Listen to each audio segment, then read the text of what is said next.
સુરતમાં કોંગ્રેસનો ખેલ આમ આદમી પાર્ટીના ઇશારે થઈ ગયો। સુરતમાં કોંગ્રેસના ઉમેદવાર નિલેશ કુંભાણીએ કોંગ્રેસ સાથે દાવ કરી નાખ્યો, કારણ કે કોંગ્રેસે આમ આદમી પાર્ટીના કહેવાથી મૂળ અનામત આંદોલન સમિતિના નેતા રહેલા નિલેશ કુંભાણીને ટિકિટ આપી દીધી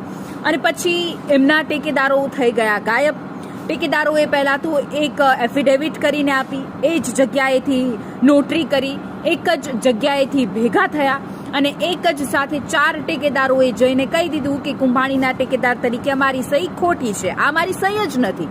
અને પછી તેઓ થઈ ગયા ગાયબ। કોંગ્રેસના કુંભાણીએ કહ્યું કે અમારા ટેકેદારનું અપહરણ થઈ ગયું છે, એમ કોંગ્રેસ તો ખુદ કુંભાણીએ ખેલ કરી નાખ્યો। કહેવાય છે કે પાસના પૂર્વ નેતાઓ અને આપમાંથી હમણાં જ ખસી ગયેલા અલ્પેશ કથિરિયા અને ધાર્મિક માલવિયાએ જ આ નામ સૂચવ્યું હતું અને ત્યારબાદ તેઓ આમ આદમી પાર્ટીમાંથી રાજીનામું